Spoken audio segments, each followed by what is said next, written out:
Hazrat Mufti Usmani Sahab, Dr. Mufta Usman Sahab, and His Excellency Chief Representative Khalifa Khalifa. And now we are moving towards the second session. As you are all aware, that the theme of the conference is expanding the footprint of Islamic finance. And we are all aware that Islamic finance grew at a rate of plus 10% during the first 2 decades.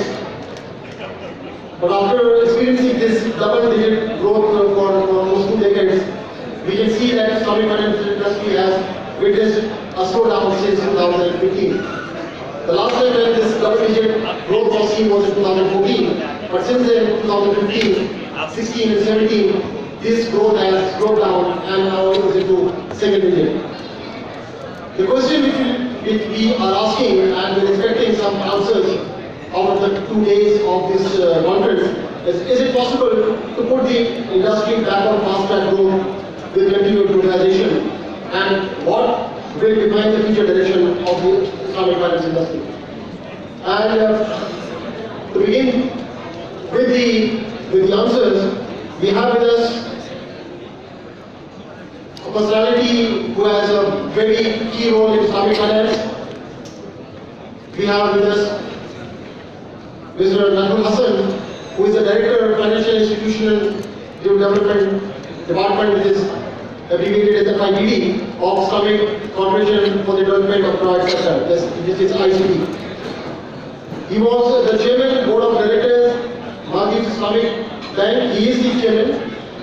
He was the CEO of African Bank from April 2008 to 2011, and he started his career as an Islamic banker in Meezan Bank, where he was General Manager, Corporate and Business Development since 2001. He stayed there until 2008. So we have with us Mr. Najmul Hassan, and he would shed some light on the point which I have discussed. So please give a big hand to Mr. Najmul Hassan.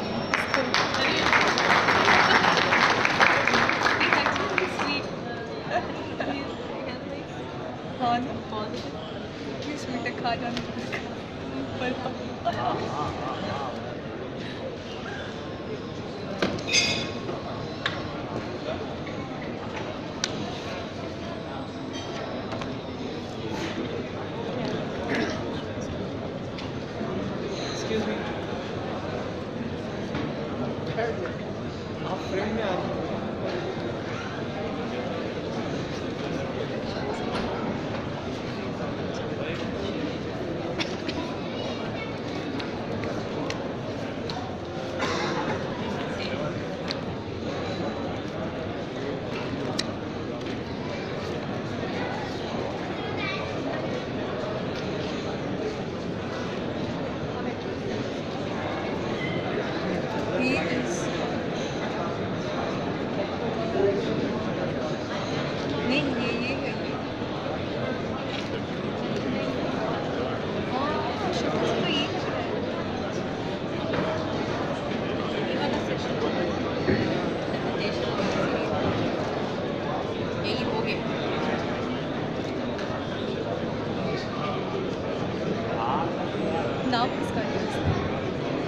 Assalamu alaikum wa rahmatullahi wa barakatuh. نحمده ونصلي على رسوله الكريم أما بعد أعوذ بالله من الشيطان الرجيم بسم الله الرحمن الرحيم. Honorable Chief Guest Sheikh Ibrahim, other eminent guests, brothers and sisters, my name is Najmul Hassan and I am the Director of Financial Institution at Islamic Corporation for the Development of Private Sector in Jeddah. I'm going to just speak with you for the next 10 minutes on the role that ICD, which is Islamic Corporation for the Development of Private Sector, has played in the growth of Islamic finance in the member countries, and share with you some of the achievements, and also in the end just give you recommendations for the growth of Islamic banking in Pakistan.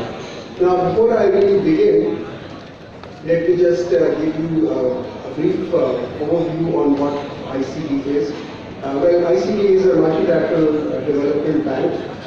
It is part of the IDB family. So within IDB we have ICB, which is the private sector investment, ISIC, which is the investment which is for the insurance and investment and export credit. Then we have AT, which is really responsible for the training and project development, and last but not the least, IFC, which is the trade finance arm of IDB. Now, if you look at the history, ICB was set up in 1999, so about the same time as I think Meezan Bank was set up, and it has played a major role in development of private sector in the member countries, their economic progress and social growth in the member countries. ICB as a multilateral has credit rating of AA by Fitch and Moody's, AA3 by Moody's, and it is part of IDB. Obviously, IDB is the parent company of ICB, and that has equity of 12.2 billion. So again, a multilateral, which is a AAA rating by Moody's, Fitch, as well as S&P. Now, if you look at the member countries to which ICB is serving, we have 54 member countries. ICB itself has a paid-up capital of 1.3 billion and an authorized capital of 4 billion. We've just given a list of countries over here. Pakistan happens to be one of them among the countries which has contributed to the capital of ICB. ICB works on four pillars, which are basically, if we go to the next slide, this is the four pillars on which ICB stands on. First of them is the Islamic financial channels for the banks or other non-banking financial institutions that are set up in member countries. We also do direct investment, and this is to the real sector, and this has, we do the PPP as well as power projects, agriculture and health. We also support in the enabling environment, so changing of rules and regulations to support Islamic finance.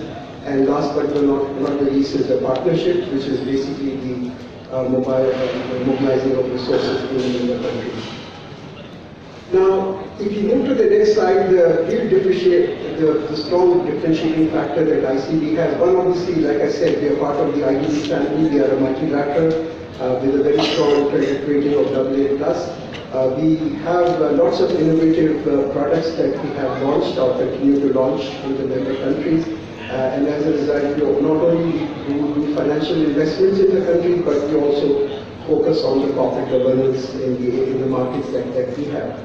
Being a multilateral bank, obviously we get a much better access to the market, and it's much easier for us to move into our member markets. If you look at the Islamic banking, in the Islamic member countries, we've actually broken down them into 5 distinct areas, and we have specific offices in each one of the areas to cater for the needs. So we have in the next slide, we're just showing the North African side of the market, where you have countries like Morocco, Tunisia, Algeria, etc. Then you have the Sub-Saharan Africa, where you have the Western African countries like Ivory Coast, Senegal, Niger, Guinea, Mauritania, etc. Then we have the Southeast Asian, where Pakistan happens to be among the Southeast Asian countries, which has Maldives, Pakistan, Malaysia, Brunei, Indonesia, etc. Then we have CIS countries and Turkey, and that contains all the CIS countries from Kazakhstan, Uzbekistan, Tajikistan, etc. And then we have the Middle East. So these are the 5 distinct markets to which we operate. In each market, we would have a strong presence.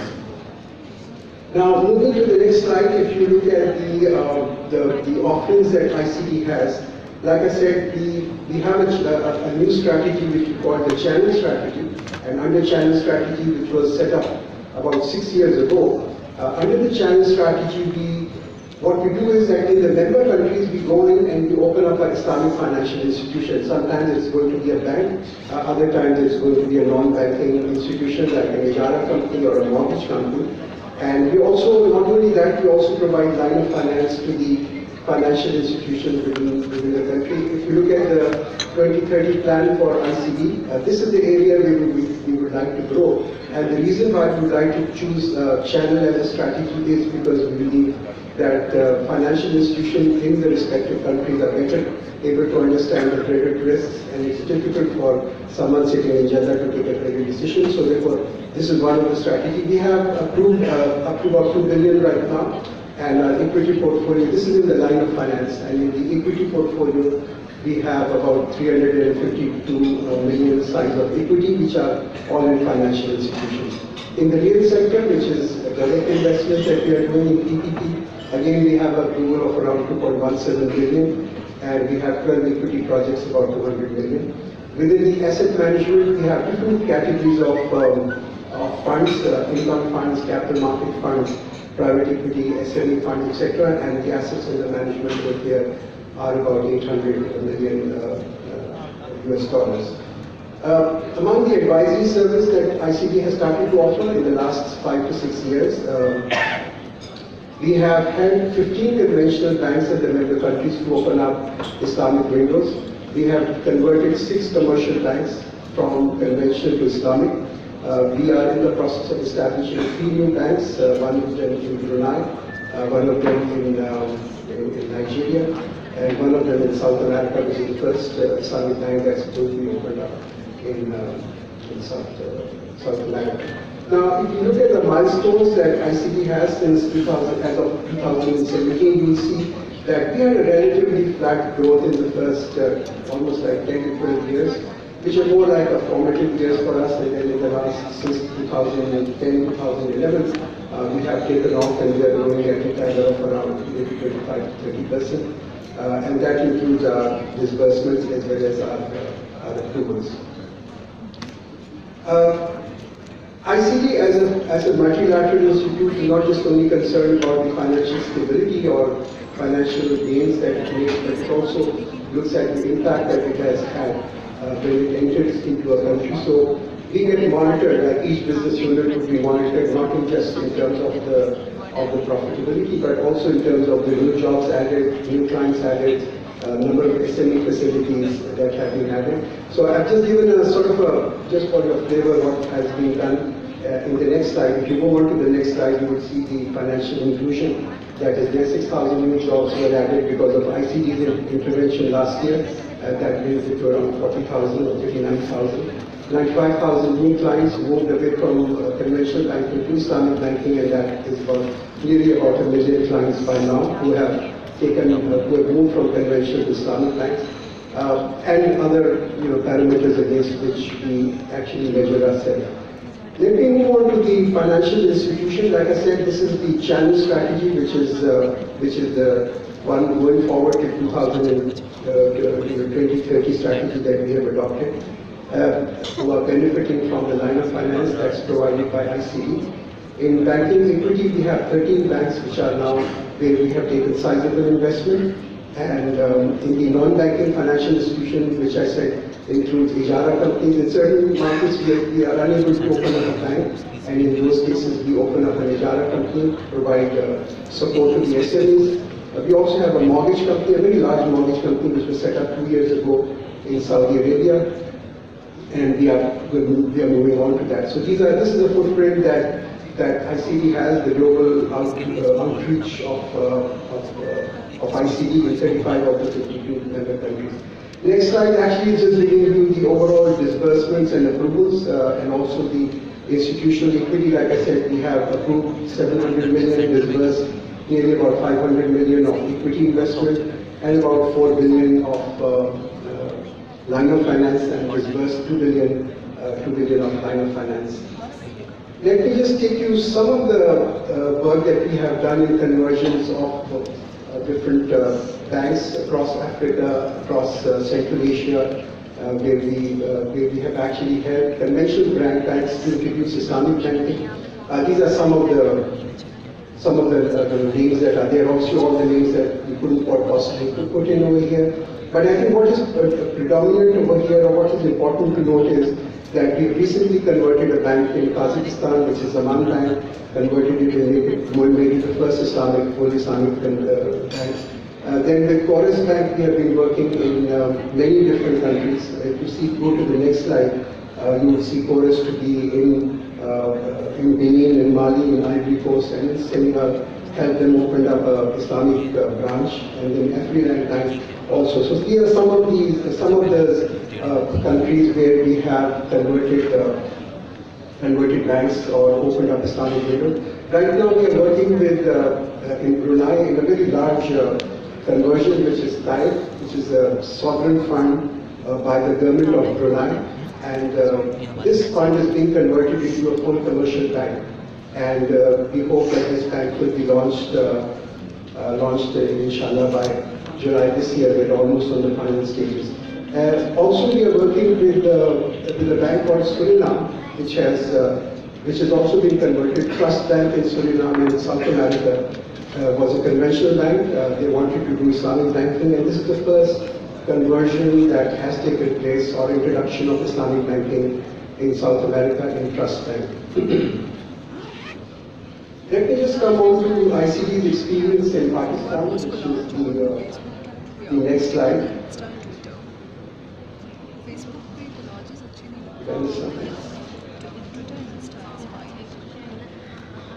Right. To be honest, we had a bit of a mixed experience in Pakistan. ICD has been in this market for some time. If you move to the next, in this slide you would see, I think we came in with a company, Tawaki Steel, with a 25 million term finance investment with them. It since then has its own challenges and problems. We also did 11 million term finance with Maple Leaf, which has gone well. It had trouble at some time, but then subsequently improved. We also had a bank over here, Al Barka, where we had huge troubles, and alhamdulillah now it's merged with, it was Bush Bank, which was now merged with Al Barka Bank, and so therefore we have now a certain shareholding with Al Barka, and hopefully that it will start to grow now. This was done about a year and a half ago. In pipeline, we have a number of projects approved for Pakistan. We have Power Cement, against which we have a $25 billion investment that has been approved recently. We also are working with the Indus Bagas project, which is a 3.5 megawatt power generation with the Indus Group, and we have a 10 million line approved for them. And then with 4 power projects, each of 3.5 megawatts, or maybe 35 megawatts, we have an approval of around $80 million US. In addition to this, we have for Pakistan a line approved for the banks of $80 million US. This is a global line of finance that has been approved for financing the SME sector. Quite honestly, this line was approved quite a long time ago. In fact, so much time has passed, I think nearly about 2 years, that the line has not been utilized, that we seriously risk the cancellation of this line that's taking place. So I'm going to touch upon the reason why this is happening, and in my last slide really cover the challenges and recommend a way forward for the policymakers who are represented over here. First and foremost, we all know that Pakistan is facing huge challenge as far as foreign exchange is concerned. But then when you offer a line of finance in dollar terms to this market, you find that the banks are unable to draw down on those lines. And these are long-term lines, 5 years, 7 years line for SME. And the reason for this is that the expectation, the profit expectation of the banks in Pakistan for a dollar-based financing is so low that it is even lower than at the rate at which sovereign borrowing is taking place. So Pakistan has outstanding bonds, euro bond and dollar-based bonds in the market. It is a price that has been set because of the rating. But banks over here, if you were to offer them a line with a similar tenure, they would like to borrow it even at a lower rate than that, and that really creates a challenge for us. And even if you were to work and get a special rate for Pakistan at a much lower than the sovereign rate, you still find that the banks are not hungry to do dollar-based financing in this country. And I think the reason for that is because there is no forward cover available, and the banks do not want to take a risk of taking a dollar-based line and then exposing themselves over a period of 5 years or so, keeping in view the exchange rate. So unless the central bank steps in over here and offers a product which is going to give a forward cover to the banks, despite the fact that you have a significant amount of line available. In fact, we have an $80 million line available right now, which is approved by the board. But this can be enhanced to about $150 million US if we see that the first deployment takes place. But having this doesn't mean that it's going to get deployed.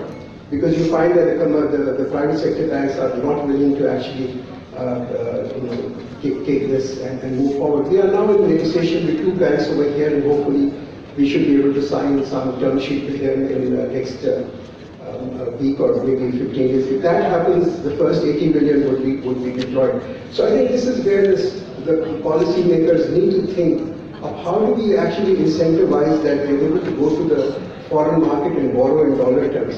The country needs dollar. We know the dollar problem that is there, and that's affecting everything from your stock exchange to everything else. But yet, the commercial banks are not willing to come forward and take the dollar lines that's available at a rate which is cheaper than the sovereign rate. The other thing also we find over here is that the banks are much more prone to taking or to do sukuk transactions, but they're not willing to lend into the market and take the credit risk, especially on the SME side. And I think that's one of the reasons why you find that the banks would like to prefer to go for sovereign sukuks, cover their spread up or lock their spread up, but not take the credit risk of going into the risky SME section. So I think one of our recommendations over here is for the policymakers to be present, that if you want to attract foreign investments inside this country through attracting the line of finance, you must make a positive incentive for the bank that they are number one able to use these lines, and number two that they get some kind of a tax benefit or some advantage, and that there is a forward cover available for them to be able to borrow from the international market. Last but not the least, I think one of the things that we find, and that's not just only with the banking sector, but we find that across the industries in Pakistan, and that is that Pakistani industries, Pakistani industrialists, Pakistani banks have such a huge market and such a huge growth inside the country that they are not tuned to move outside. They are not export oriented. They don't have a mindset to move into the Islamic banking world.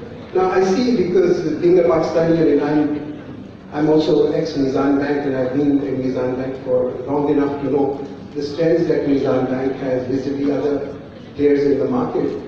But you find that Islamic banking, while it has grown in this country, it has not stepped over the borders. Pakistani bankers would not really actually take the risk of saying, let me move on and see what is the requirement in the international market. So while we may have the best product, but it's not packaged and there is no hunger for launching those products in the international market. And this is not just true for banking. Look at the cement industry. People would prefer to sell cement here, but not willing to export because the margins are not there. Look at the textile industry. They're so strong in textile. All the textile players have moved into the retail market, and they said forget the export market because they have not enough margins. I tend to agree with them. There isn't enough margin. I think this is unless the government really addresses these issues and makes it, provides an incentive. You will always have a problem with hard currency. We have no problem as far as growth is concerned. We have no problems as far as market is concerned, or margins are concerned in this market. What the real problem of Pakistan is, and it has been for a very long time, is the availability of hard currency. Small countries, look at Bangladesh, look at the reserves of Bangladesh. I mean, look at the reserves of countries all around us, what reserves they have and what our reserves are. And the reason for that is that the entire fabric of our industry and our banking is focused inwards. We're just looking inside. We feel that this is it. I mean, if we are in a well, we're looking at the sky, and we look at the sky and we think that this is the entire world. I think we need to come out of this. We need to change our thinking. We need to see how we can actually market our products and become more competitive outside. There are so many opportunities. You rarely find bankers coming in to IDB, ICD, multilateral banks, selling their products, selling their services, selling the expertise that we have. So I think one of my last thoughts and recommendation over here is that we should have regulation which actually promote local institutions to be able to move out of Pakistan and provide incentive for that. So with this, I'd like to thank you all. I'd like to thank the chief guest. I'd like to thank all the gentlemen for this.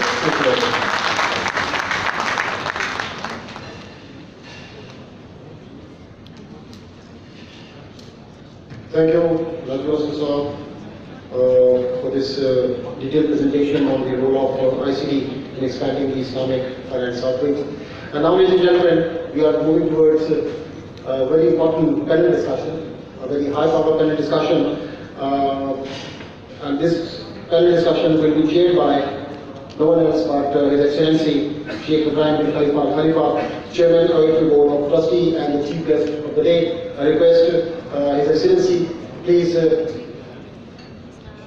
join us on the stage as a chair. This session will be moderated by Ahmad Rizvi, Director, Chief IBA. And since we are with the hand schedule, I request Ahmad to please manage the time. The ideal time would be we need to close this panel discussion in the next 30 to 35 minutes. I would request the Deputy Director, State Bank of Pakistan, Mr. Shamsul Hassan, please join us on the stage. Then we have Dr. Ishaq Hussain, Chairman, CIBA, please sir, join us on the stage. Then we also have the MD and CEO, Takaful Pakistan Limited. Takaful Pakistan is the platinum sponsor. I request Rizwan Hussain to please join us as a panelist. Then we also have the President and CEO of Meezan Bank, Mr. Khan Siddiqui. He's already there with us. Then we also have Professor Dr. Legat Sinsoy, Member of the Board, Central Bank of the Republic of Turkey. Please join us on the stage. And it's over to you, Ahmad Rizvi.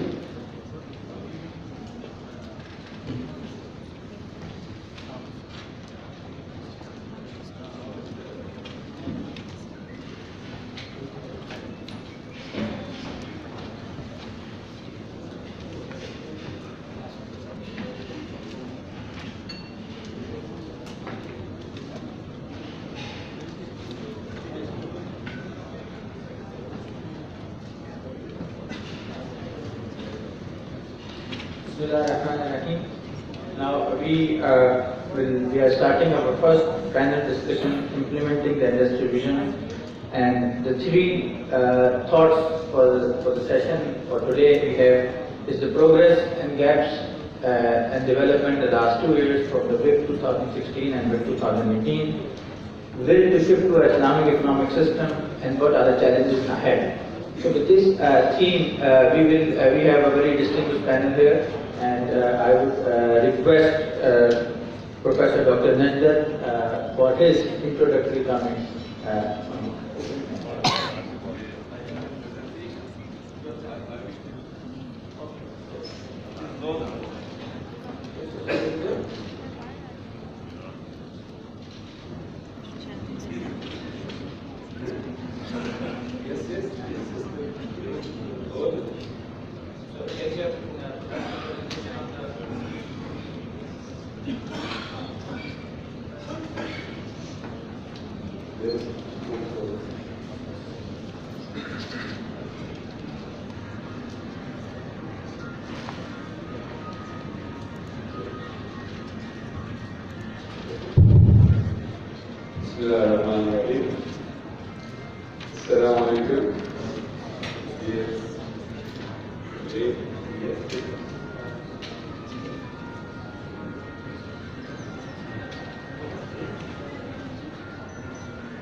I wish to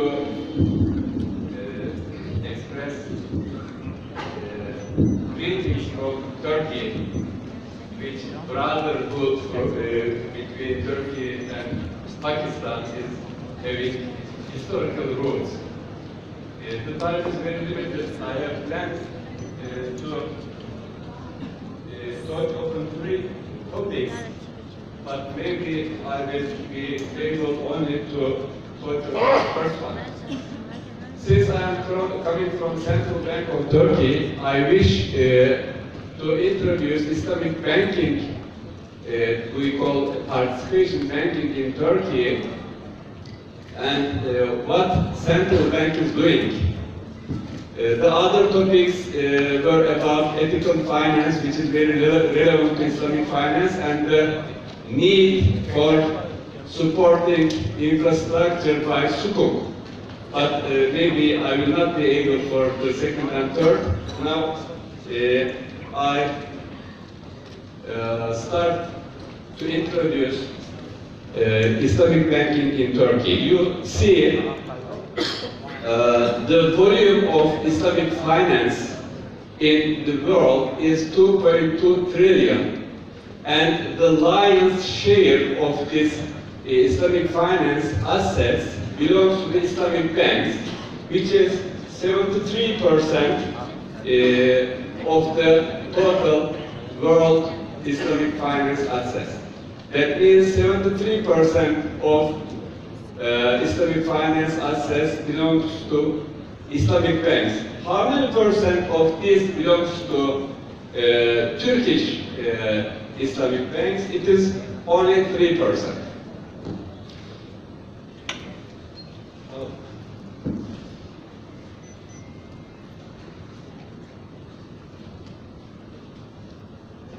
And when we look at the growth of Islamic banking and its share in the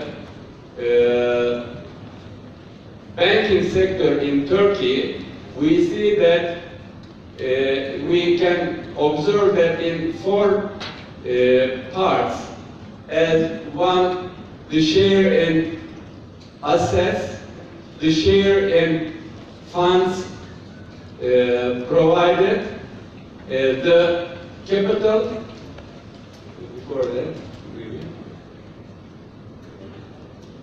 okay, this is, can I say, I cannot see, okay, when we look at the asset growth, you see from 2005 to 2017, the share of participation banks in banking sector of Turkey is 4.9%. This is asset growth. When we look at the growth of funds collected, it is 6.12%. Funds allocated, it is 4.97%.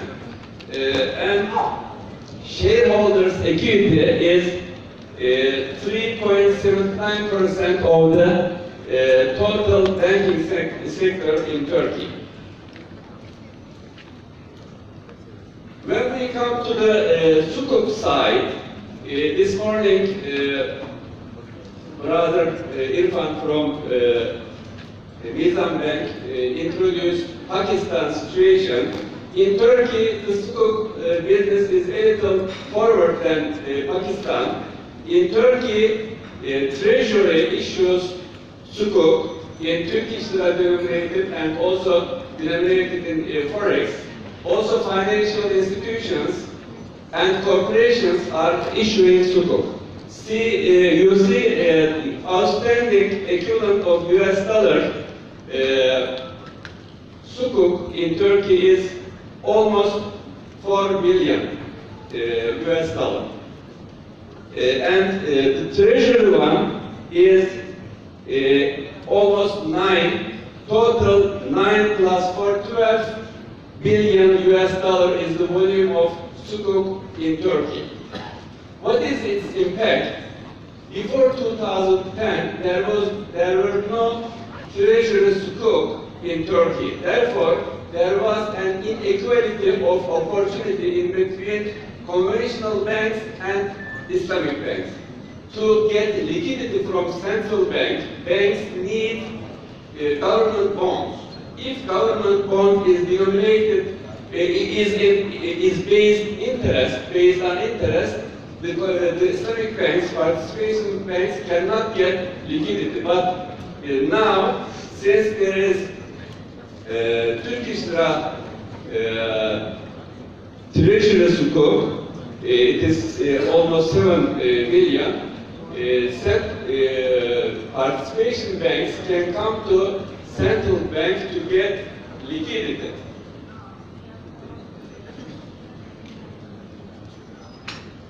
Therefore, after 2010, central bank made some amendments to eliminate this inequality in getting liquidity.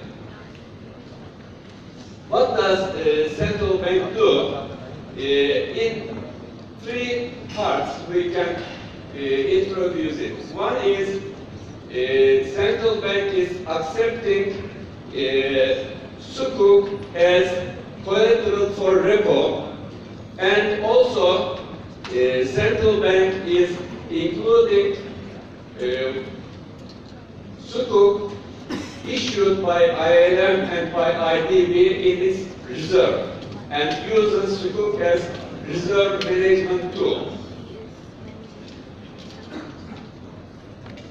You see, in 2010, the ILM established, there is International Islamic Liquidity Management Corporation. Turkey Central Bank became one of the 9 central banks as member of ILM, and then made many changes to ease the liquidity management of the participation banks. Now, by the time when we compare the conventional banks and participation banks, both can use liquidity, can get liquidity from central bank by open market operations through CBRT. But when we come to open market operations through Borsa Istanbul, participation banks cannot come to liquidity because there are some obstacles. For standing facilities, there are two categories of providing liquidity to the market. One is by lending, the other is by repo. By lending, participations cannot come, but for repo, participation banks can come to liquidity for central bank. These are the details about the sukuk to be collateral. If the sukuk is denominated in Turkish lira, it can be used as main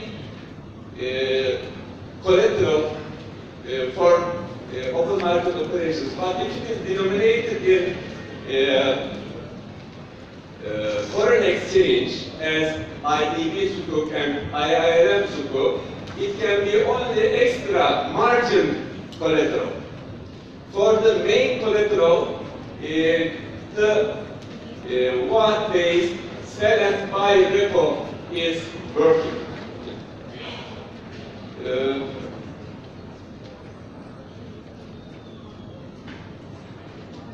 And sukuk is an investable asset for reserve management in Turkey. For standing facilities, to borrow deposit as a standing facility for participation banks does not work because of lending borrowing characteristics. It should be buying and selling to be used by participation banks. And besides central bank, the other regulatory bodies as Capital Market Board had made some amendments to ease the Islamic finance in Turkey. For example, Capital Market Board made the legislation which enables institutions to issue sukuk in 2010, and it is fine-tuned in 2013. The other regulatory body which is Banking Supervision and Regulation Agency made a regulation, and the sukuk issued by Turkish Treasury is evaluated as zero risk weighted asset for liquidity. And also BRSA in March 14 evaluated the Turkish Treasury sukuk as high QLA, which is high quality liquid asset. This is the summary, very fast summary of the Islamic finance practice in Turkey. If I have time, I can go forward, but I guess I finished my time. Thank you. Thank you for the benefit. Now I would request Deputy Governor Statement of Pakistan, Mr. Shamsul Hassan, for his comment, especially about the vision of Islamic finance.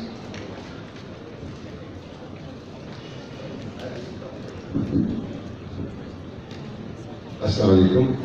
His Excellency Sheikh Khalifa, Honorable Commissioner, Academics, and colleagues at the bank. Assalamu alaikum. My talk is basically going to be just an overview of Islamic banking, then coming down to Islamic banking overview of Pakistan, and then I'm basically going to talk about the strategy going forward. Because it's a very Islamic forum, and therefore there is a need to deliberate more on the strategy that we should be taking going forward with. We are all aware that Islamic banking market share has been falling since 2014 from 9.3 to 7.3 in 2016. And while the sukuks haven't done that bad, with almost 70 plus billion in 2016, but the contribution of the corporates has been only 21% and falling. Now these are two things that we have to really have a deep look at. And in Pakistan, what has happened is Pakistan's Islamic banking market share has gone up to 14.3% of the total assets of the conventional bank's market share. And that is also increasing, but not at the rate we would like that to increase. Now, the question here for us is, why is the Islamic banking market share falling? What is there that Islamic banks are doing wrong? I am not talking here as a regulator only, but more as an Islamic banker, more as somebody to whom Islamic banking is very close to my heart. And therefore we need to look deep down and see and strategize. When you look down at the conventional banks, the return on equity or return on asset are the fundamental performance matrix for them. And that is what they are measured at. Whereas the role, I think, and I believe in, of Islamic banks is a bit different. Islamic banks play a major role in forming or in making a major contribution in the economy. And how do they do that? They only do that if they are able to find out what is the competitive advantage that they have today, or what is the comparative advantage that they have today when they compete with the conventional banks. And I gave a lot of thought to that. And then I came up and I thought that maybe I'd like to discuss with my colleagues that there is one very key comparative advantage which can be converted into a long-term sustainable advantage, and that is risk sharing as compared to transfer of risk. If this risk sharing is translated to cutting-edge products that can be delivered across various segments of the society, I think Islamic banking will play a major role in developing the real economy, and including the unserved portion of the population. Islamic banking can play a major role in poverty alleviation. They can play a major role in a small and medium enterprise. They can play a major role in housing. And look at Pakistan. Look at Pakistan. The recent CAP survey, almost 90% of the retail segment of society had a very positive bias towards Islamic banking. And that is the segment that Islamic banks have neglected, or even the commercial banks have, even the conventional banks have neglected. I think going forward, we need to understand what our advantages are. We continue to compete with the conventional banks. They're 100 years old. They have technology platforms that can deliver products and services at a lower cost and at a faster speed. They can replicate every product that you make. But today, we have to think deep, and we have to think that we have to compete with them on areas of weakness. They are not ready to share risk. They are ready to only give money on collaterals. And in the lower end of the population, if we are able to share risk and we are able to have systems that are, our risk management systems are strong enough, I think we as Islamic bankers can actually compete with the conventional banks and able to capture the market share. And one of the reasons that our market share has fallen is that we are replicating Islamic conventional banking products into Islamic banking. Now, some of the initiatives that the Central Bank of Pakistan has taken to support Islamic banking, it was way back in 2014 when the government of Pakistan formulated a committee, a steering committee to promote Islamic banking, and that led to, in 2016, 4 subcommittees, and those subcommittees had 4 pillars. Formulation of regulatory framework, building of capital markets, capacity building of capital markets, and then awareness, and most importantly, taxation reform. And then these subcommittees in the last 2 years have been working very hard on a daily basis in formulating policies and procedures and awareness and taxation reforms, and a number of taxation reforms have taken place. We have given a number of reliefs in terms of minimum capital requirements from 10 billion to 6 billion to subsidies of conventional banks. So at our end, from the central bank's point of view, we have done every possible effort to give repeats to the Islamic banks. But I request and I urge Islamic banks and the scholars, I would call it honorable Sharia scholars, to have a deeply look into it. Why is the market share falling? And why are we not, the basic principle of Islamic banking, why are we not sharing the risk? Why are we only doing collateral lending? I will submit here. Thank you very much. Thank you, sir. And your insights, especially the message that 90% of the population has shown positive bias for Islamic banking is very critical and important, and also the need to innovate and to develop new products for Islamic banks. Now, because of short of time, we would like to open the floor for question and answer. So if any one of you have any question regarding the topic, regarding the vision, the challenges, you're most welcome to come and ask. We can circulate a mic.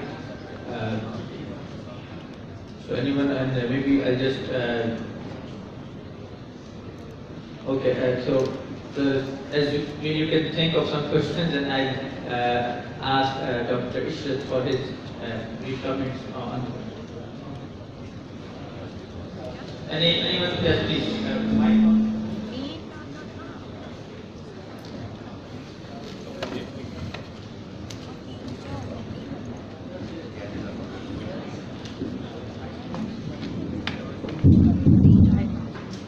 Sir, my name is Dr. M.H. Khan. I have a very simple question. One of the speakers says, okay, why people they are not taking interest in the Islamic banking? This is a very important question. They might be thinking that Islamic banking has not done anything for the poor people, yet you see since so many years. That is why they may not be interested with the Islamic banking.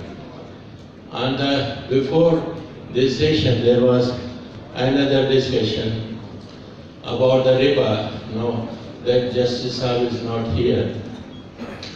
He said riba is not allowed in Islam, Because in those days people, they were very poor and they were unable to pay the riba. That is why Prophet said, and even the Quran or Hadith says, riba is not allowed in Islam. Now if riba is not allowed in Islam, then why we allow the profit here?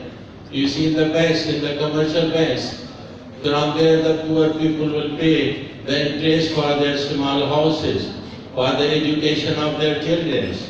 If it is not allowed, then it should not be allowed even in the commercial banks. Thank you very much. So, yes, so, for the first point of the question. The first part of the question regarding people not banking or availing the facility of Islamic banking on the lower end of the segment, basically it's a matter of perception that I think we have not been able to successfully reach them, or our awareness campaigns have not been strong enough for them, because they are very faith sensitive. These people are faith sensitive, and we have to approach them, we have to reach them and explain to them that the products that we are offering are actually faith compliant, are Sharia compliant. Your second part of your question, I am not equipped to answer. So for the second part of the question, I think this is a common misconception about riba, that it is only for poor which is not allowed. But I think this debate has been addressed very aptly in the Supreme Court judgment on on riba, and maybe you can refer it maybe on the sideline. So that's already a settled issue. For the riba is prohibited for not only for poor but also for rich, and Islam allows trading where you take risk, and then if you take risk of something, then you have the right to earn profit. So we move to the next question by Mr. Ansari. My name is Mustafa Ansari from UFI. My question is from Mr. Shamsul Hassan, from the street bank perspective. I'm very much proponent of that yes, we should be diversifying the investment and all that. But at the same time, what Mr. Irfan Siddiqui has been presenting was also very much it has merit that they don't have the liquidity tools, and at the same time we are suggesting them to go for the genuine investment. The issue that is there is that sukuk is not needed or liquidity is not needed only because they have access funds or they take more deposit, but there are additional reasons that the asset side investment environment in Pakistan is not conducive, particularly when we want to diversify. If we want to diversify to the agri, to the SME, to the micro, what support we are providing? Are we providing actually a genuine credit guarantee or a credit mutual guarantee scheme? Are we providing any incentive on the capital side? Are we providing any incentive on the provisioning side? If we do not provide any incentive on these sides, how we can expect that all the Islamic banks will be able to diversify their investments toward that side?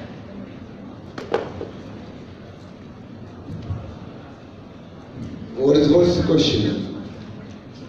The question is what central bank is doing towards proper credit guarantee scheme and reducing and providing an incentive on the capital side if they want to actually diversify towards the new sector. From the central bank point of view, we have given a number of incentives, and here we will cut down the minimum capital requirement for Islamic banking subsidiary. That's a major step forward, because for a bank you have to have minimum capital of 10 billion, that has been brought down to 6 billion.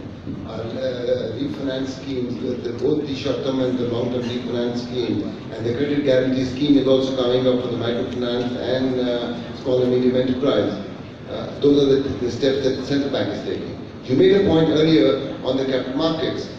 We are now going to have we have already developed and we are doing capital. That is the same thing, capital requirement of sukuk, because that's a liquidity requirement not only for financing, and that is for them to retain their SLR and all that, and that is why they're facing the crime. For that, we are with the government of Pakistan, we are in the process of developing asset-like sukuk. Inshallah, by the end of the month, we should be able to launch the first tranche, and this will be a continuous program where the Islamic banks will have a continuous program towards development of a parallel capital market for the Islamic banks. Have I answered your question? So, I have a question, please. Please. My name is Mohammad Mustafa Salim. I'm from Bank Al Habib. My question is from Mr. Rizwan Hussain. First of all, I would like to congratulate him on taking over the reign of the Tafel Pakistan.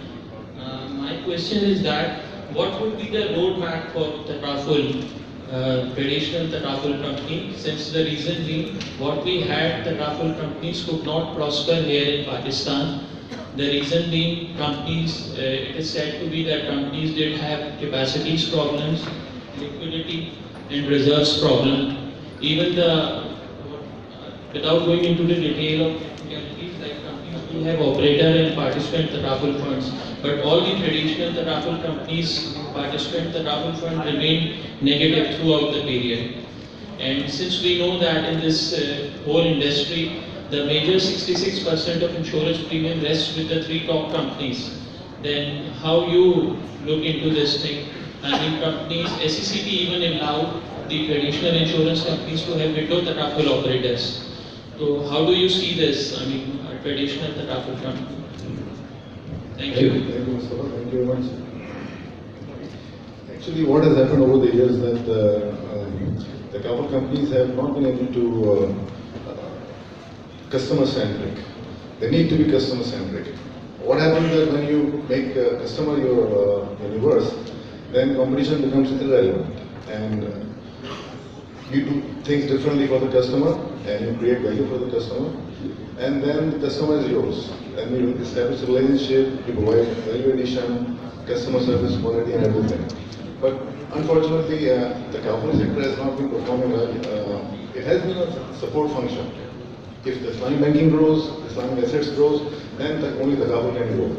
So I think we have taken this initiative from the platforms of all Pakistan, and we believe that, I sincerely believe that, I have a very clear vision that, let me make a very grand statement, I'm not going to talk about the government, let's say, I say that let's brand Pakistan as a global Islamic finance hub by 2025, inshallah.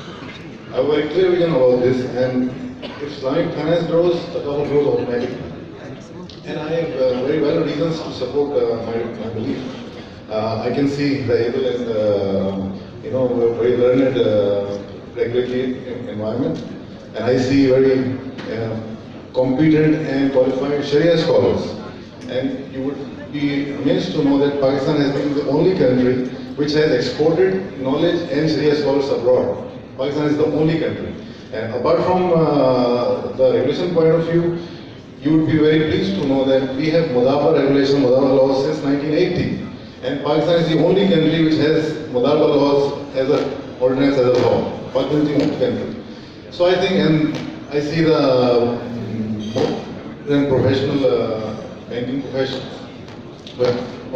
very pivotal role, has played a pivotal role in the promotion of Islamic finance. So I don't see any reason that why Islamic finance cannot grow. So I think this is the time of right time for the Islamic finance industry to take it from here. And Sheikh Khalifa was just asking how many mobiles set Pakistani people are using. It's in excess of 100 million mobiles are being used right now. So as per State Bank survey says that 76% of the population is receptive and welcoming for the Islamic finance. So I don't think there's any reason that why can't Islamic finance grow.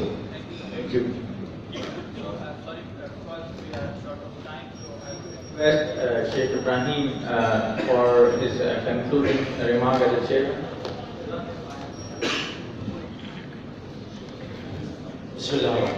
Thank you very much. Let me start just by thanking my brother, Mr. President, for the explanation and the briefing he gave on Turkey and the Islamic banking in Turkey. I want to thank you very much. this, if it can prove anything, it prove the sincere drive by the authorities in Turkey toward Islamic banking. In this very short time, they have achieved all of that. And I am a frequent visitor, and I can see that they are developing very, very fast on this. The other, of course, big thing this is the vibrant economy of Turkey, which is growing in a jig. Now let me go back to the banking. I know little in banking. And the question is that, what is the penetration of banking? We are discussing with my brother, Dr. Ishrat, how many bank accounts in this country? They are 25 million. What's the population? 200 million plus. How many telephone chips in Turkey? 160 million. Do they pay money? In Pakistan, do they pay money? Those people who have chip, all of them pay money. How? They don't have access to the banking. So the banking penetration is job number one, which is a main drive to go. What my brother Shamsul Hassan has said, that you have to think to establish your own path. Fine, go ahead with that, competing with the conventional, but you have to look. We have seen this years ago in Nairobi, and the question came again and again by asking us, it's okay to have good Sharia compliant product, but it is high time to start thinking the so-called Sharia based product, which is go back to the value of money, why you have the money, what's the purpose, how it's going. The second important thing for us, which the gentleman has touched lightly on it, into that, there is here at the meeting, there is a word mentioned, financial inclusion. And I am not in a good term with this word, very badly. Because I run the biggest organization now for young entrepreneur development and investment, mainly women empowerment in the Muslim world. And it takes no time to convince others. We went to China and I was giving them that speech, they stopped the meeting. And they said, "Khalas, no, we agree." I told them, I want to explain, I have evidence. They said, you have one evidence, we have 1,000. This is okay, we accept. Now we have 30 centers in China with 100,000 trainees into that. What's this? Is that there is no inclusion, no favor you are giving for the other, your colleagues, your partner in the nation. It has to be equity participation. It is their right. It is the duty of everybody to give them the access to finance. And that's what we are doing. Nowadays, when we start going around, telling them you have young people, those people will grow. My dear, those people are left behind the wall, they will come to you. What happened now lately, we convinced mostly the international agencies to make it a mandatory on any financial institution should have a minimum of 12% of their total loan portfolio to be given to small and medium businesses, the MSM. Now the question is, you will come back to me and say, what is the guarantee? Where is the collateral? The answer, we don't take collateral. You know why? Because poor people, they don't steal. He expects no mercy. Poor people, they don't steal. So offer that. And for that, because nobody believes in that, many people believe in that. And we are opening center, left, right, and center. We have a very small solution. We go to the Taqabul and we say that we want a guarantee up to 70% of the loans for those small people. How much you will want? He wants a fraction of that. We cover that. But our portfolio, which I have run in the small banks, the total we have default is 2%. Nothing. We are the creator, the Bahrain model, which I don't want to take you too much, which is the proceeding model in the whole world. and small and young entrepreneur development programs. The theory behind it is not a book. It is a Coca-Cola machine. My dear, put the application, take the money. It's okay. And this is because those people, as I told you, they can't afford to steal because they expect no mercy. The whole of his life is going down. So this is what you have. You have to put attention. Your nation is a young nation, not Pakistan. All of the Islamic world is a young nation. What are you going to do with them? You know, here, big bankers sitting. Who's borrowing from the banks? If you look, especially consumer banking at this, people between 20 and what? 50? That's it. This is the people. But old people, they don't borrow. They don't change, they don't buy, they don't do construction, they don't do all that. That's why you have a duty. There is a word says in English, I don't know. There is a cost in succeeding. There is a cost in failing. And there is a cost in not trying at all. That's how to work.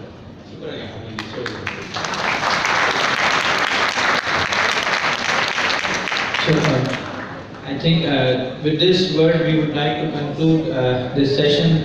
We were short of time, so we have to squeeze it, but we have key insights from the panelists here, and over to you, Raza. Thank you very much, Ahmad, for moderating this session, and thank you very much to the eminent speakers, especially Mr. Shamsul Hassan, Deputy Governor, State Bank of Pakistan, Dr. Ishaq Hussain, Chairman, Chief IBA, Mr. Rizwan Hussain, MD and CEO of Pakistan, Dr. Siddiqui, President and CEO of Meezan Bank Limited, and Professor Dr. Necdet Sensoy, member of the Board Central Bank of the Republic of Turkey. And now, before we say goodbye to our panelists, I would request Sheikh, His Excellency Sheikh Khalifa for presenting the mementos to the honorable panelists. The first souvenir will be presented to Deputy Governor, State Bank of Pakistan, Mr. Shamsul Hassan Sir. I will request His Excellency to please present this memento to Deputy Governor Sir. Next, I will request Mr. Rizwan Ahmad, who is the Managing Director and CEO of Thaqaful Pakistan.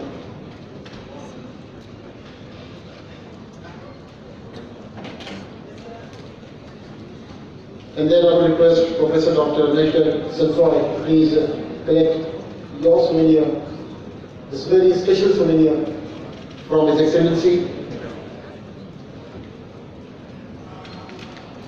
And then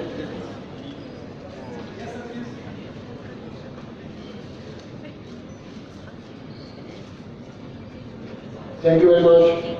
And now we request all the panelists along with His Excellency for a group photo. We are again grateful to Shamsul Hassan Sahab, Dr. Ishaq Sahab, Mr. Rizwan Hussain, Mr. Siddiqui, Professor Dr. Necdet Sensoy, and His Excellency Sheikh Khalifa.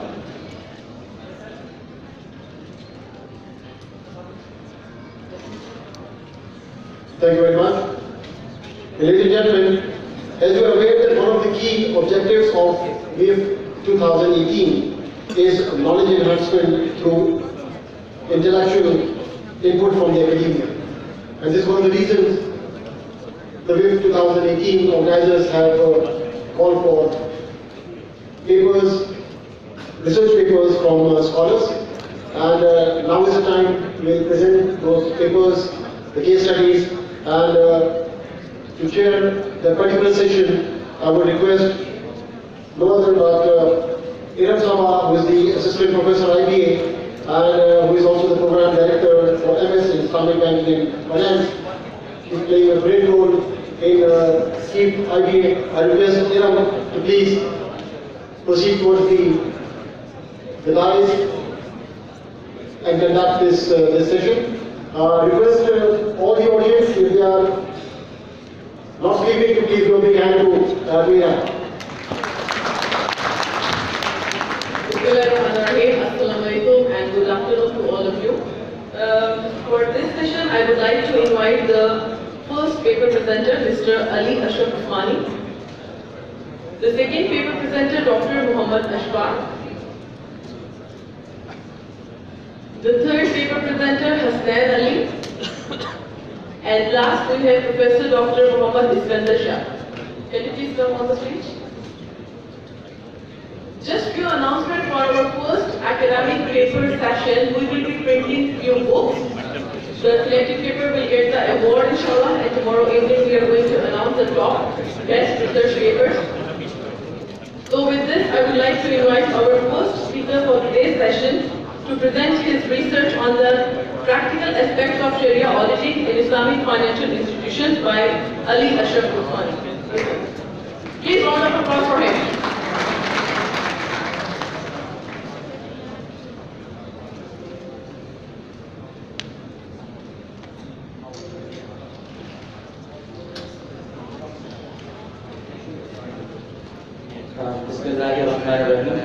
Assalamualaikum.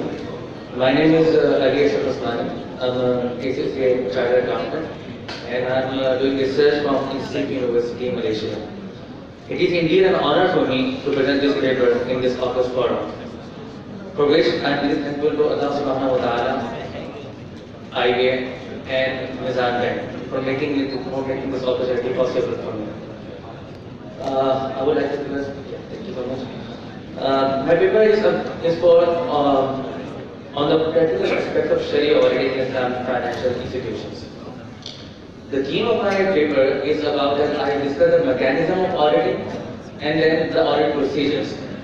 So I would like to request to move the slide so that, thank you. There are four areas in my presentation. The first is the mechanism of Sharia auditing in Islamic financial institutions. The second is the audit procedures. And the third one is the practical issues, that is the case studies that we observe. The last, I'll give some recommendations to avoid these problems. Now first of all, we need to define that what is audit and how the IOP defines the auditing. The primary objective of the audit is to ensure that the Sharia ensure that the management of an Islamic financial institution is discharging its responsibilities according to the guidelines of Sharia supervisory board that is issued by the Islamic financial institution. So it is the ensurety that is we check through our Sharia. Now in the next slide, we cover the auditing process. For every audit, we need to cover following steps. The first is systematic process. First, what we do? We actually collect the evidence. Then we check whether the evidence we collected is reliable or sufficient. Now, after getting the reliability and the sufficiency, we compare it with our criteria or the guideline that is issued by the Sharia supervisory board or another. And in case if there is any discrepancy, we highlight that to the relevant authorities. I would like to say to further the slide, please. It's the Sharia audit cycle. Now it has three elements. First, we plan the audit. Second, we execute that audit. And thirdly, we report that audit to the relevant authorities. Now this is the mechanism of auditing. Please, can we have the next slide? Now this is, I would like to bring your attention towards this particular area. It's about Sharia audit procedures. For every Sharia audit, for every securities we have for the financing, securities can be held in three forms. That can be in the form of shares. That can be in the form that needs to be mali-mutaqaddam, that means it is to be halal, and it should only be used to cover the losses. Now for the Sharia compliant shares, we can verify it from the Sharia compliant stock index. For the mali-mutaqaddam, we can verify it from the security documents and the muqaddam documents. And thirdly, in case of loan, we check that in case of default, we take the securities, not otherwise. The other Sharia audit procedures is in the next slide, which is on the default surcharge. As we all know, the conventional banks take the default surcharge as their income, but Islamic financial institutions cannot take that default surcharge as a part of their income. Instead, they charity that donation. Now, for the charity, there are 3 steps that we need to ensure. The first is that charity should not be mixed with the revenue. How can we check it? We can check that there should be a separate ledger or a separate account of charity. The second is that charity should be justified. How can we check in case of direct debit authority? We need to check that the person has a sufficient account balance. In case if he doesn't have a sufficient account balance, then we can collect the charity. Otherwise, we are not liable to take any charity. Third, if there is any waiver in charity, it should be from the relevant authorities, not by any other management. I would like to request you please move to further slide and further one please. Now I would like to discuss some of the observations that we note. Move forward. There are 3 total observations that I highlight in this particular paper. It is not possible for me to discuss all the observations because of the short span of time, so I would like to discuss 3 of them. There are steps in Murabaha that I would like to discuss first. In the first step, there is an agreement between client and the bank. The second step, the client appointed as an agent to purchase the books on bank's behalf. The third is the bank gives money to supplier on agent for the purchase of goods. The fourth one, the client as an agent takes possession of goods on bank's behalf, after which the risk of reward is transferred to the bank, and ultimately the goods is sold to the client. So can we have the next slide, please? So now let's discuss this observation. Now we all are familiar with the concept of bayina, which is sale and buyback. Now it is not varied in the eyes of Sharia. But we observe, it was written in the order form under description of quantity. The reference of invoice was mentioned. Moreover, along with the invoice, to receive no date was also prior to order form date. Now what it ensures, what it implies? It implies that goods are already in the ownership of the customer and he was just taking maybe financing from the bank. No, it is not valid because it is sale and buyback arrangement. So this agreement is not valid in the eyes of Sharia. IOB requires to investigate in such cases, and if there is any need to verify that document and check proper evidence for it. Can we have the next slide, please? Now, there is another observation regarding the existence of good. There is a concept in rules of sale that goods need to be exist at the time of contract. Now it was observed that the oil goods were received at 5th of February. However, the same were declared on 3rd of March. The minimum matrimonial period was just 5 days. So it means that at the time of contract, the goods were not in existence. So when the good is not in existence, it means that the contract is not valid. Hence, all the amount goes to charity. So it is also considered. I will request to please the next slide. There is a process of istisna in which bank actually orders the customer to make the product and eventually ask the customer to sell it to market. So I would like to request to move to the next slide so that to complete the session in the relevant time. Okay, it was observed that goods, istisna cost per unit price of the goods was 240 rupees of 1.5 liter. The bank ordered that it should be sold at around 265 rupees. However, it was noted that the customer sold that goods on 222 rupees. Then the bank purchased the goods on 240 rupees, but the customer sold on 222 rupees. Now in actual, the bank sold that goods on below its cost. Now it is not liable to take any profit from that investment. However, it was observed that it took that profit from the customer, which is not justifiable. So, it needs to be ensured that goods must be sold above the minimum target selling price to have any profit. So, this observation also noted in the stanza. Yeah, please. Can we have the next slide, please? It is about the recommendations. First of all, I would like to point out that all the observations I highlighted is not to degrade Islamic banking, but it is to improve the control system in the banking, so in order to avoid these issues. Now I have a few recommendations so that from which we can improve certain matters. First is the application of accounting entries. We need to make ensure that all the accounting entries are properly applied or properly used so that the Sharia compliance can be ensured. Second, we need more education, research and Sharia knowledge. For which it is IT is doing a great work in organizing such events, and hopefully that the bridge of education and research knowledge will be covered soon. I'm very thankful to you, all of you, for listening me patiently. Thanks to Chair Dr. Yaman Sabah, and thank you so much. Thank you very much.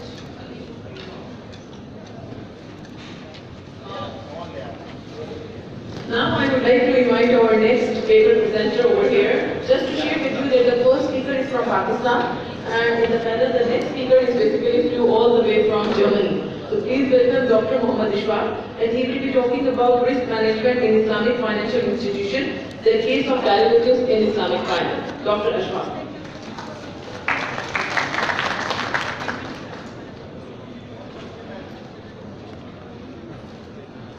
Assalamu alaikum wa rahmatullahi wa barakatuh.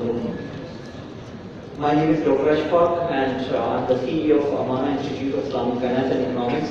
The topic of my presentation is looking at the management prospects at Islamic financial institutions, and then having a very brief presentation due to time constraints. We will be looking at what is the status of the use of derivatives, and then what are the short-term liquidity risk management and tools available for Islamic financial institutions to diversify their investments. And then I will be sharing with the ISTA and IFIM Comfort Master Agreement in order to standardize the different documentations for the cross-border investments. Okay, first of all, what are the research questions in my paper? The first research question is, what are the important risk management challenges that Islamic financial institutions are facing across the world? And then, what are the short-term and medium-term risk management tools available to the Islamic financial institutions? And then, what is the status of application of derivatives in Islamic financial services industry? It's an analytical paper based on primary and secondary resources. First of all, as we all know, there are more than 500 Islamic financial institutions working across the world and in more than 75 different countries. This means now Islamic banking and finance is in such a phase that they need to contact with each other, and there are issues of risk management. What is the purpose of risk management? As you are quite familiar, risk management is to mitigate the challenges, adversities, minimize the loss. Next slide, please. Okay. At the moment, if you look at the application of derivatives in Islamic financial institutions, the literature shows there are at least the starting phase of the use of derivatives in Islamic finance. We will come to the next phase, whether Islamic Sharia scholars they are agree on the use of derivatives or not. At least Malaysia has started, and I would like to quote 4 examples here. First is the Standard Chartered Bank and Bank Muamalat. They have already issued Islamic cross-currency swap of worth $10 million, and then Citigroup also floated 230 million profit rate swap recently. And Malaysia is the only Muslim country at the moment where they are using credit derivatives. So these are some examples, the use of derivatives in Islamic finance, if you look at the examples. Now, what are the other options do we have? What are the examples of Sharia compliant derivatives to manage your risk? So we have 4 to 5 different categories. We can use them. For example, buy-sell can be used as an alternative to forward contract. The use of options as a derivative. Then we have buy-order. And then we have options by stimulation and Islamic profit rate swaps. So these are some of the options which Islamic financial institutions have to use for Sharia compliant derivatives. Now, while so far there has not been a large use of derivatives in Islamic financial institutions, there are several reasons to it. I would like to only quote a few examples here. For example, derivatives are based on speculation. So one argument which many scholars and Islamic finance experts put forward is the derivatives are based on speculation and uncertainty. That's why they are not used. Then there's a lack of consensus among Sharia scholars, and research also shows that the derivatives include an element of interest or riba, which is prohibited in Islam. So that is why. And one of the most recent examples we have seen the subprime mortgage crisis, which started in 2007 and 2009, and so there is a fear that the derivatives can be misused. So these are some of the reasons why derivatives has not been used in Islamic finance. Now, as in the morning we have earlier talked, Hazrat Mufti Usmani Sahib, he has already talked this point. The Islamic financial institutions, they do have excess liquidity. So this is one challenge where they can deploy the liquidity. I just would like to briefly quote one quotation from the governor of the Central Bank of Turkey. They emphasize that, okay, the Islamic financial institutions as well as the central banks, they are also facing this issue of excess liquidity. We have to deploy that. And in order to effectively promote Islamic banking and finance, Islamic financial institutions, they need risk management tools as well as liquidity deployment tools and avenues to invest in this area. So liquidity is one of the most critical causes by the Islamic financial institutions, as only a small secondary market exists to enable them to manage their liquidity. Their assets are generally not sellable on secondary markets, and they cannot invest in fixed investments for treasury management purposes. So let's talk briefly what are the reasons of liquidity risk. We have already talked, I will be very brief, for example, limited options in case of the deployment of liquidity. Then we have shallow secondary market, limited market participants in the case of Islamic financial institutions. And then in case of the central bank, we do have the issue of lack of Sharia compliant lender of last resort, and then controversial interpretations of some Islamic commercial laws by these scholars. So these are some of the causes of liquidity risk. Now we do have next one. Now, what is the role of Islamic financial institutions in order to support inter-bank operations and liquidity management? In this case, I would like to highlight 4 Islamic financial institutions that they have already started supporting Islamic financial subsidiary industry in this regard. For example, International Islamic Liquidity Management Corporation, they have already developed a SCOOP program, and 3-month US dollar denominated SCOOP is available to get this challenge. Then Islamic financial, and then a liquidity management corporation based in Bahrain, they have developed short-term SCOOP program for the liquidity management, and then at the end, the International Islamic Financial Markets, which is based also in Bahrain, they have made some agreements. For example, IFFIM Master Agreement. They would like to unify the documentation process. And here we have some of the examples for the liquidity management. These are the tools, for example, commodity murabaha, interbank wakala, Islamic repos, and short-term and long-term scoops. They can be used in order to manage the liquidity in this case. Now, brief information on the development of IFFIM Master Agreement. Why they developed it? There are 4 basic reasons. Because in normal contracts they have high cost of documentation, inconsistency in product development, and slow growth of the market. This project started in 2010, and the result was the release of Stafford Master Agreement, and the scope of this project was the standardization of swaps and derivatives in over-the-counter markets. So, next slide please. Okay. The benefit, one of the benefits of this agreement, I just would like to quote, I did a personal interview to Brother Alvi, and I would like to quote his words. It is not possible to provide you statistics, however, based on an International Islamic Financial Market Survey and contacts with institutions, a number of institutions in various jurisdictions are using this agreement and for Islamic hedging product templates. So that means some financial institutions in Middle East and in Southeast Asia, they are using these standardized contracts to trade and invest. So my conclusion is the derivatives. Let me come back to the derivatives. Derivatives can be used. So when I am doing research and literature review and asking professionals working in the industry, I came to conclusion that you can use derivatives in order to hedge yourself.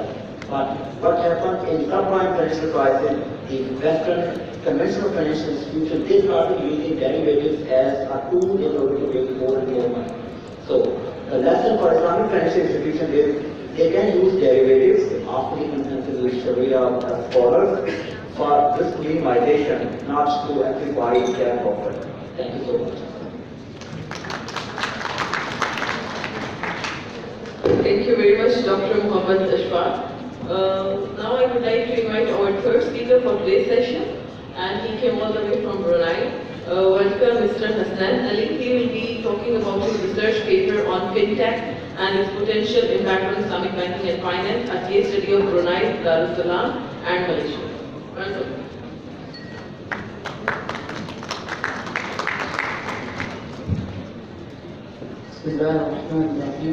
Assalamu alaikum wa rahmatullahi wa barakatuh.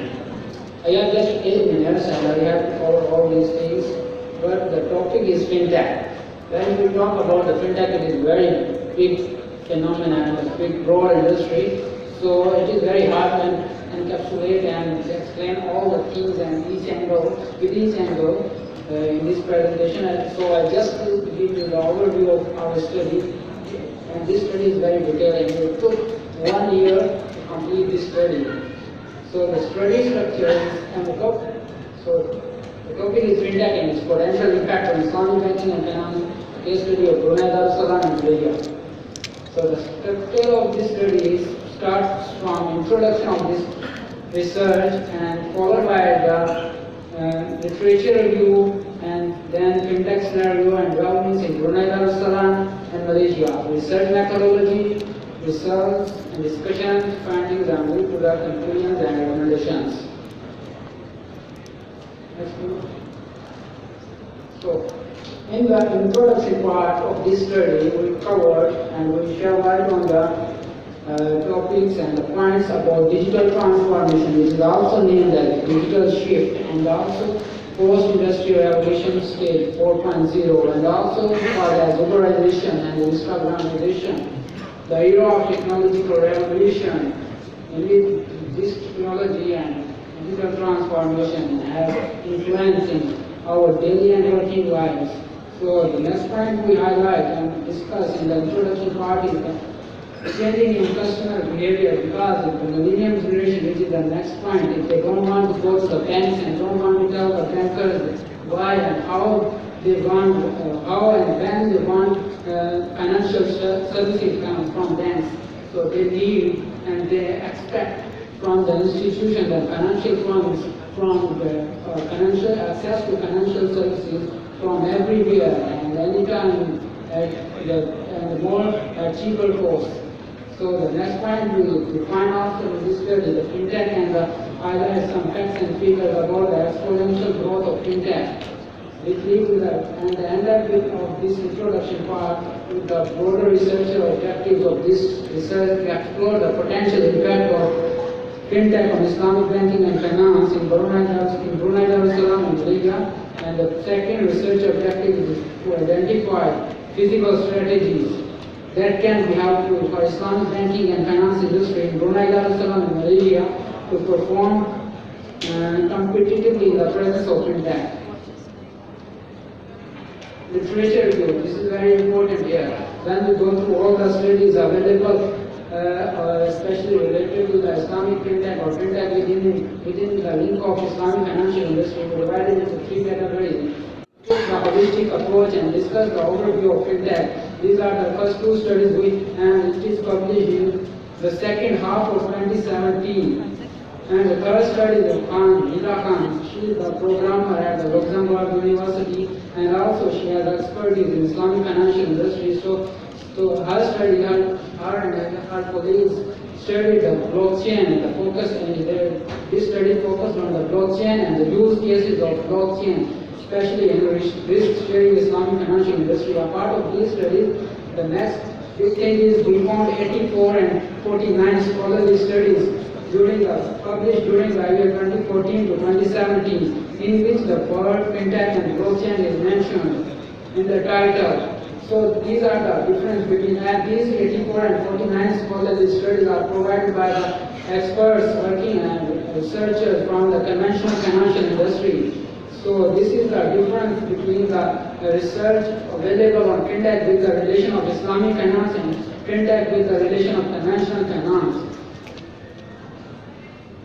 The fintech scenario and development, the journey of Brunei to start was the fintech in 2016, and they issued finally around 2017, February 2017, regulatory samples of fintech. In Malaysia, the development also started in the same year by June 2016 when BNM, Bank of Malaysia, established fintech enabler group, and now, today, they have 88 fintech platforms and 6 Islamic fintech platforms are working in Malaysia. Research methodology, content analysis and semi-structured interviews is applied throughout all research. We took 9 interviews from 4 from Brunei and 5 from Malaysia. Then we did content analysis of 4 annual reports of 4 Malaysian Islamic banks, and we were used in this research. So this is a preview of the NV11 output for the interview and interpretation, and this is the content analysis and NV11 output. Here is the findings. The first thing, fintech having a potential impact on Islamic banking and financial industry. All the response in Brunei and Malaysia is using it. All the